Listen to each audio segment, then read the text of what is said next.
Bonjour tout le monde, qui dit été dit apéro. C'est le moment ou jamais de faire découvrir à vos convives des recettes saines, originales et gourmandes.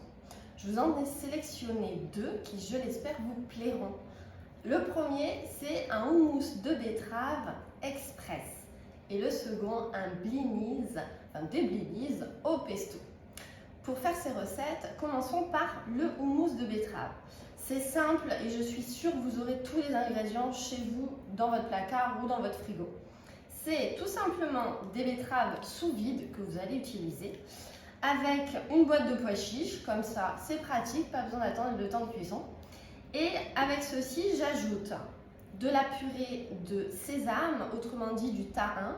Si vous n'en avez pas, vous pouvez utiliser d'autres sortes de purées, d'oléagineux. Un petit peu de moutarde, que j'aime bien, ça relève vraiment ce houmous. De l'ail, bien sûr, un peu de citron et de l'huile d'olive. Vous avez simplement besoin d'un bon mixeur et c'est tout. Vous mixez jusqu'à obtenir une texture suffisamment lisse et homogène.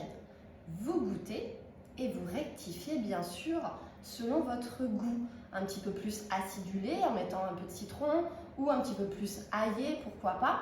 Moi j'aime bien de temps en temps mettre une petite pointe de sauce soja, c'est le petit plus, mais c'est pas obligatoire. Voilà, votre houmous il est prêt, il n'y a plus qu'à le réserver au frigo en attendant que vos invités arrivent. Et pour les blinis, eh bien les blinis, je vous propose déjà de découvrir la farine de seigle pour changer un petit peu. C'est bien de tester et de goûter d'autres sortes de farines puisque les apports nutritionnels sont toujours différents. Donc pensez-y. À cette farine, on va ajouter un yaourt de brebis, mais si vous avez de la vache ou du soja, pas de souci. En tout cas, un yaourt nature. Un œuf, un petit peu de pesto. Donc là, moi, j'utilise souvent un pesto que je fais moi-même avec des fans de radis, avec du basilic, avec du persil, peu importe, avec des feuilles vertes.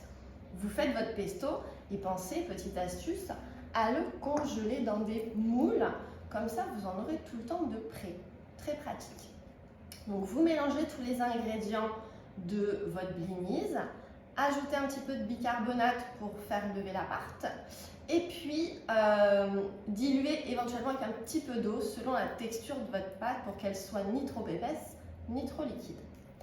L'étape de la cuisson, une poêle, un petit peu d'huile et vous vous servez d'une cuillère à soupe. La cuillère à soupe, hop, vous faites votre forme de blinis, 1 minute en cuisson, vous retournez, vous laissez cuire un petit peu plus et c'est prêt. Donc c'est quand même assez rapide à réaliser.